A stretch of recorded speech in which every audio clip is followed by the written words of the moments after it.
வணக்கம். மாலை முரசு செய்திகளை விரிவாக பார்ப்பதற்கு முன் தலைப்புச் செய்திகளை பார்க்கலாம். குடியுரிமை திருத்த சட்டத்தை எடப்பாடி பழனிசாமி தற்போது ஆதரிக்கிறாரா எதிர்க்கிறாரா என முதல்வர் மு.க.ஸ்டாலின் கேள்வி. தைரியம் இருந்தால் எடப்பாடி பழனிசாமி பதில் சொல்ல வேண்டும் எனவும் விளாசல். 24 தேர்தலில் தனியா நின்று நாடகம் ஆடினப்போ சிஏஏ சட்டத்தை கண்டிக்கிறதா பல்டி அடித்தார் பழனிசாமி. பாஜக மக்களுடைய பிரிவினையை ஏற்படுத்துகிறாங்க, சிஏஏ சட்டம் ஒரு வரலாற்று பிழைன்னு பிளேட்டை அப்படியே திருப்பி போட்டார் பழனிசாமி. நான் இப்போ கேட்குறேன், மாண்புமிகு எதிர்க்கட்சி தலைவர் பழனிசாமி அவர்களை, நீங்கள் இப்போ அந்த சட்டத்தை ஆதரிக்கிறீங்களா எதிர்க்கிறீங்களா? தைரியம் இருந்தால் வெளிப்படையாக சொல்லுங்கள்.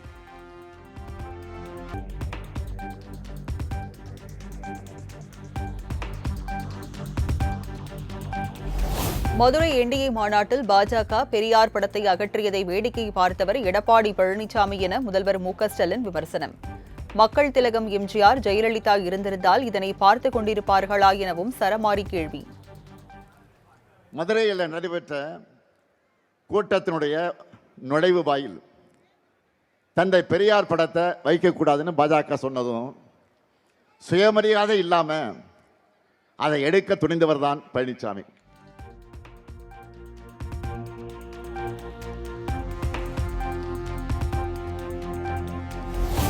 அதிமுக பொதுச் செயலாளர் எடப்பாடி பழனிசாமி முழு சங்கியாகவே மாறிவிட்டதாக முதல்வர் மு.க.ஸ்டாலின் விமர்சனம். மக்கள் வாய்ப்பளிக்காமலேயே எம்எல்ஏக்களை ஏலத்திற்கு எடுத்த முதல்வரானவர் இபிஎஸ் என்றும் காட்டம். சட்டங்களை பாஜக கொண்டு வந்தப்போ கண்ணை மூடிக்கிட்டு அதையும் ஆதரித்தார் இந்த பழனிசாமி. 3 வேளாண் சட்டங்களுக்கு எதிராக போராடின 8 மாநில விவசாயிகளை புரோக்கர்னு வசைபாடி கொச்சைப்படுத்தினார். இப்படி பாஜகவோட கூட்டணி சேர்ந்து முழுசா சந்திரமுகியாவே மாறி இருக்கிறார் பழனிசாமி. அதாவது முழு சங்கியாகவே மாறிவிட்டார்.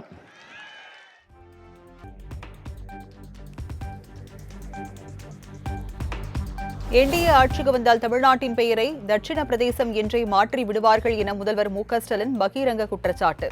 தமிழ்நாட்டில் திராவிட மாடல் ஆட்சி தொடர வேண்டும், பாஜகவும் கொத்தடிமை கூட்டமும் அகல வேண்டும் எனவும் சூளுரை. உத்தரப்பிரதேச இவங்க வந்தா தமிழ்நாட்டோட பெயரை தட்சிண பிரதேசம் கூட மாற்றவும் தயங்க மாட்டாங்க.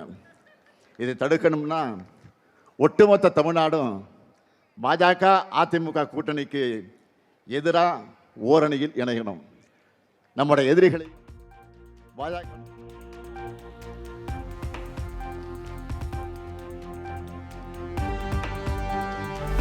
20 ஆண்டுகளுக்கு முன் திமுக ஆட்சியில் வழங்கப்பட்ட கலைஞர் தொலைக்காட்சி இன்னும் பல வீடுகளில் ஓடிக்கொண்டிருப்பதாக முதல்வர் மு.க.ஸ்டாலின் பெருமிதம். அதிமுக ஆட்சி காலத்தில் இலவசமாக வழங்கப்பட்ட மிக்சி, கிரைண்டர் என அத்தனையும் காய்லான் கடையில் கிடப்பதாக விமர்சனம். வழங்கணும் கிட்டத்தட்ட 20 வருஷம் ஆச்சு. இன்னைக்கும் பல வீடுகளில் கலர் டிவியா மட்டுமல்ல, கலைஞர் டிவியா அது நிலைச்சு நிற்குது. இதுக்கு பேர் தான் குவாலிட்டி. இதுவே அதிமுக ஆட்சியில் மிக்சி கொடுத்தாங்க, கிரைண்டர், மின் விசிறி கொடுத்தீங்களே, என்னாச்சு? காயிலாங்கல்ல இருக்கு. இந்த லட்சணத்தில் வாய் இருக்குன்னு என்ன வேணாலும் பேசலாம் என்று பேசிக்கிட்டு இருக்கிறார் நம்முடைய பழனிசாமி அவர்கள்.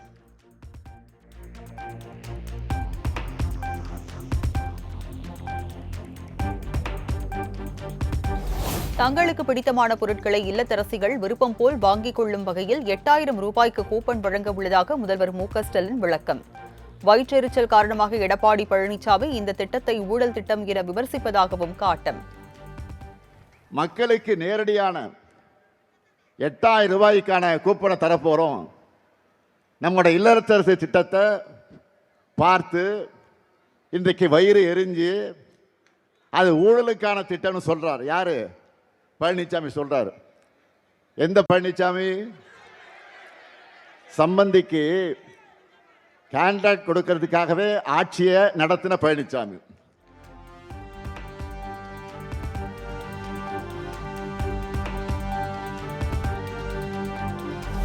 துறையூர் தொகுதிக்கு காங்கிரஸ் கட்சி வேட்பாளரை அறிவிக்காத நிலையில் வாக்கு சேகரித்த முதல்வர் மு.க.ஸ்டாலின் அன்பு சகோதரர் ராகுல் காந்தி அறிவிக்க உள்ள வேட்பாளருக்கு கைச்சின்னத்தில் வாக்களிக்க வேண்டும் என வேண்டுகோள்.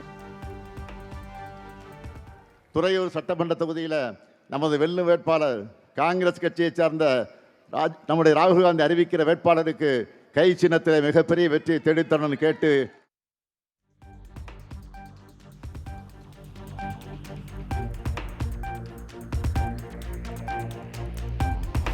பாஜகவிடம் அதிமுகவை உள் வாடகைக்கு விட்டு வெற்று வாய்ச்சவடால் விடும் எடப்பாடி பழனிசாமிக்கு 11வது படுதோல்வி விரைவில் வருவதாக முதல்வர் மு.க.ஸ்டாலின் விமர்சனம்.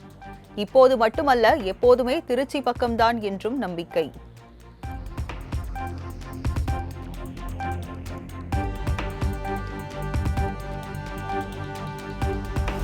விஜய்க்கு பாதுகாப்பு குறைபாடு இருப்பதாக மத்திய உள்துறை அமைச்சர் அமித்ஷாவுக்கு தாவேக தரப்பில் சிடிஆர் நிர்மல்குமார் கடிதம். ஒய் பிரிவு பாதுகாப்பு பெறுபவருக்கு போதுமான பாதுகாப்பு ஏற்பாடுகளை வழங்க தமிழ்நாடு போலீசாருக்கு உத்தரவிடுமாறு கோரிக்கை.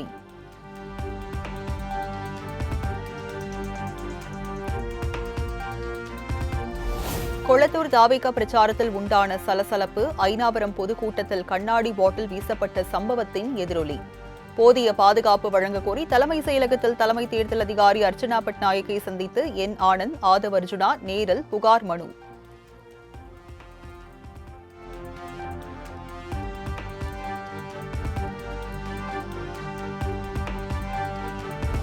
என்டிஏ கூட்டணியில் போட்டியிடும் பாட்டாளி மக்கள் கட்சியின் தேர்தல் அறிக்கையை வெளியிட்டார் அன்புமணி. அரசு பள்ளிகளில் 6ஆம் வகுப்பு முதல் புத்தகப்பை இல்லாத கல்வி முறை, +2 வரை இலவச கல்வி அமல்படுத்தப்படும் என உறுதி.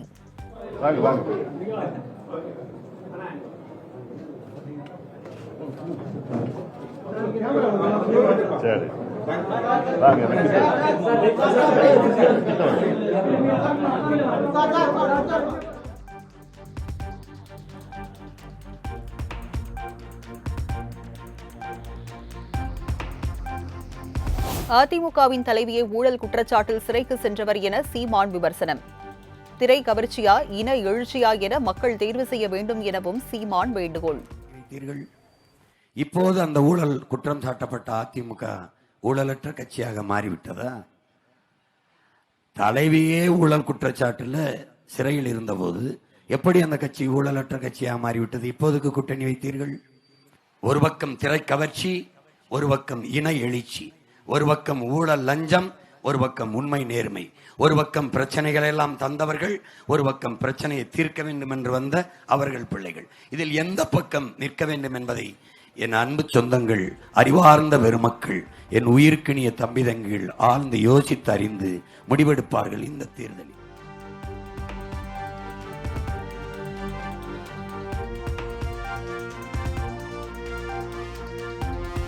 தமிழகத்தில் உள்ள அனைத்து வாக்குச்சாவடிகளிலும் மாற்றுத்திறனாளிகள் வாக்களிக்க செய்யப்பட்ட வசதிகள் என்னென்ன? விரிவான அறிக்கை தாக்கல் செய்ய தேர்தல் ஆணையத்திற்கு சென்னை உயர்நீதிமன்றம் உத்தரவு.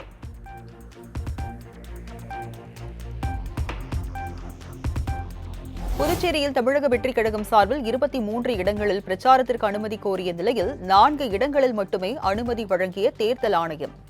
4 இடங்களிலும் பிரச்சாரம் மேற்கொள்ளலாமே தவிர ரோட் ஷோ நடத்தக்கூடாது என்றும் அறிவுறுத்தல்.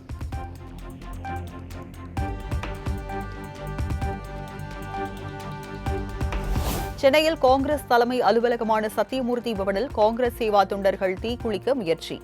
காங்கிரஸ் சேவா தளத்தின் தலைவருக்கு சீட் கொடுக்க வலியுறுத்தல்.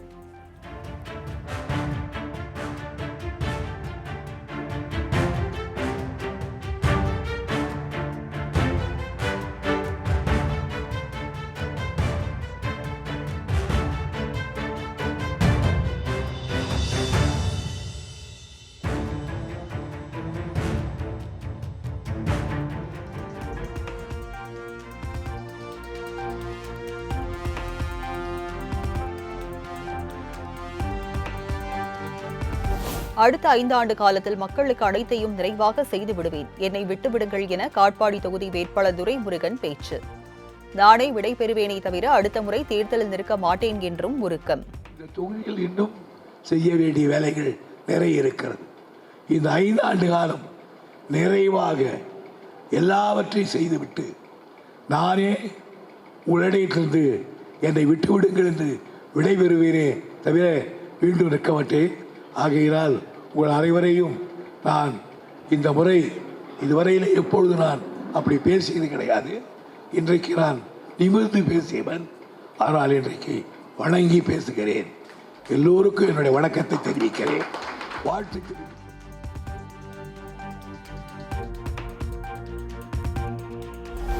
இரண்டாயிரத்தி 26 சட்டமன்ற தேர்தலில் மதிமுக 4 தொகுதிகளிலும் உதயசூரியன் சின்னத்தில் போட்டி. சீர்காழி தனி தொகுதியில் வழக்கறிஞர் செந்தில் செல்வன் உதயசூரியன் சின்னத்தில் போட்டி என வைகோ அறிவிப்பு.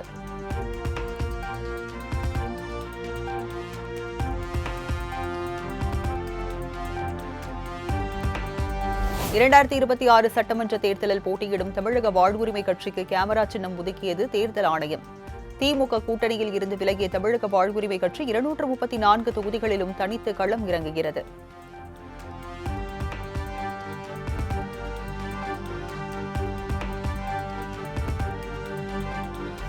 ஏப்ரல் 6ஆம் தேதி முதல் அமமுக பொதுச் செயலாளர் டிடிவி தினகரனின் தேர்தல் பிரச்சார பயணம். ஏப்ரல் 12ஆம் தேதியன்று மன்னார்குடி தொகுதியில் பிரச்சாரம் மேற்கொள்கிறார் டிடிவி தினகரன்.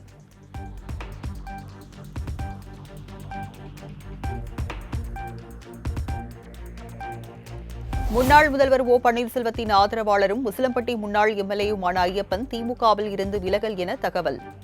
சசிகலா கட்சியில் இணைந்து உசிலம்பட்டி தொகுதியில் களம் காண உள்ளதாக தகவல்.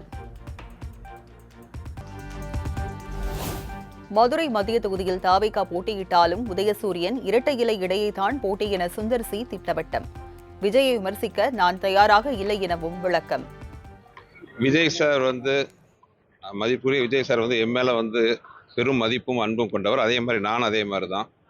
அவர் என் ஒய்ஃப் அவர் ஒரு தம்பியாக தான் கருதுறாங்க. அதே மாதிரி அவரும் என் ஒய்ஃப் அக்கான்னு தான் அன்பாக கூப்பிடுவாங்க. ஸோ அதனால் எந்த வகையிலையும் அவரை விமர்சிக்கவோ, அவர் கட்சியை பற்றி விமர்சிக்கவோ, அவர் வேட்பாளரை பற்றி சொல்லவோ நான் தயாராக இல்லை. ஆனால் மதுரை மத்திய தொகுதியை பொறுத்தவரை போட்டி இரட்டை இலைக்கும் உதயசூரியன் தான். ஸோ அது விஷயமா பேசினா பெட்டராக இருக்குன்னு தோணுது.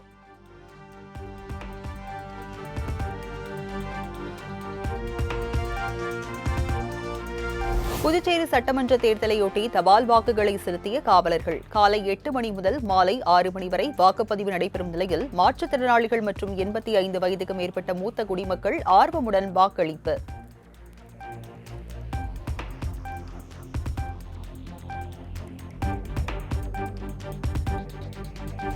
சட்டமன்ற தேர்தலில் தாமரை சின்னத்தை தேர்வு செய்தது ஏன் என தமிழ் மாநில காங்கிரஸ் கட்சித் தலைவர் ஜி.கே. வாசன் கருத்து.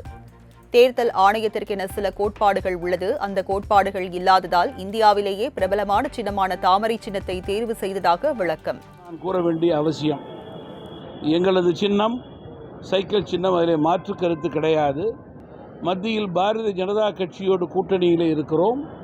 5 தொகுதிகளைத்தான் பெற்றிருக்கிறோம். 12 தொகுதிகள் தேவை. சில கோட்பாடுகள் தேர்தல் ஆணையத்திற்கு தேவை. அந்த கோட்பாடுகள் இல்லாத காரணத்தினால் நேரடியாக நாங்கள் கூட்டணியிலே இருக்கின்ற பாரதிய ஜனதா கட்சியினுடைய சிம்பலிலே போட்டியிடுகிறோம்.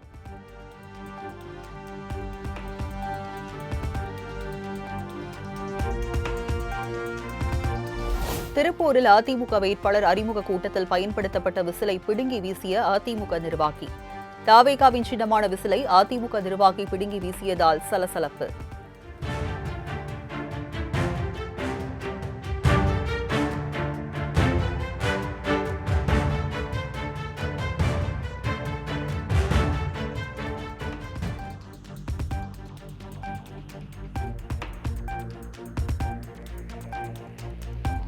காஞ்சிபுரத்தில் 2 ஆண்டுகள் கழித்து நடைபெற்ற ஏகாம்பரநாதர் ஏலவார் குழலி அம்மாள் திருக்கல்யாண வைபோக திருவிழா. ஆயிரக்கணக்கான பக்தர்கள் கலந்து கொண்டு சாமி தரிசனம்.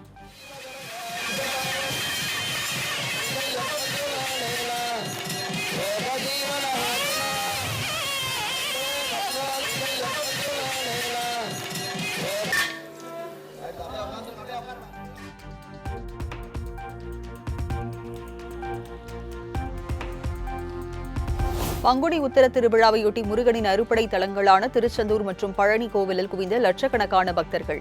காவடி எடுத்தும் அலகு குத்தியும் பக்தர்கள் நேர்த்திக்கடன் செலுத்தி வழிபாடு.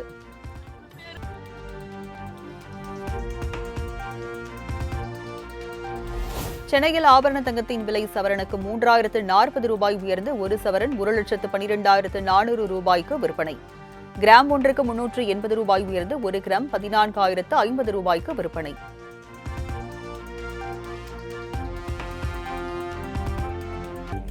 சென்னையில் 19 கிலோ எடை கொண்ட வணிக சிலிண்டர் விலை 203 ரூபாய் அதிகரிப்பு. 2043 ரூபாயில் இருந்து 2246 ரூபாயாக உயர்ந்துள்ளதால் ஹோட்டல் உரிமையாளர்கள் அதிர்ச்சி.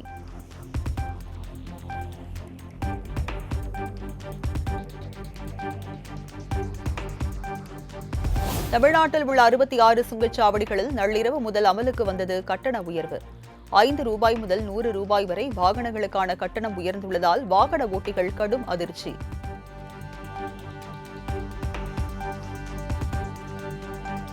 நாட்டின் முதல் டிஜிட்டல் மக்கள் தொகை கணக்கெடுப்பு முறை இன்று முதல் தொடக்கம். ஆன்லைனிலும் நேரடியாகவும் 2 கட்டங்களாக நடைபெறும் என மக்கள் தொகை கணக்கெடுப்பு ஆணையம் அறிவிப்பு.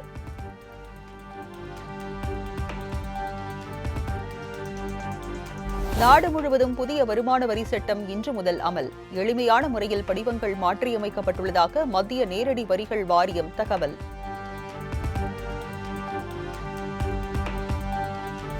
இலங்கையில் பொலனறுவை மட்டக்களப்பு பிரதான ரயில் நிலையம் அருகே ரயிலில் அடிபட்டு காட்டு யானை காயம். படுகாயங்களுடன் கிராமத்திற்குள் யானை சுற்றித் திரியும் நிலையில் வனத்துறை அதிகாரிகள், மருத்துவர்கள் சிகிச்சை மேற்கொள்ள தீவிரம். ஐபிஎல் போட்டியின் இன்றைய ஆட்டத்தில் Lucknow Super Giants, Delhi Capitals அணிகள் பல பரீட்சை. வெற்றியுடன் கணக்கை தொடங்க இரு அணி வீரர்களும் தீவிர வலை பயிற்சி.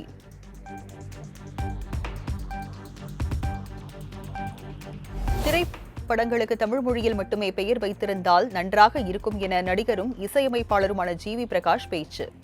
திருவண்ணாமலையில் ஹாப்பிராஜ் திரைப்படம் ஒளிபரப்பான திரையரங்கில் படத்தை பார்த்தவர் செய்தியாளர்களுக்கு பேட்டி. சந்தோஷம் தான். தமிழில் வச்சாங்கன்னா ரொம்ப சந்தோஷம் தான். அதனால் பாதி தமிழில் வச்சுருக்காங்க, பாதி இங்கிலீஷில் வச்சுருக்காங்க. பட் டெஃபினட்டாக தமிழில் வைக்க ட்ரை பண்ணுறோம்.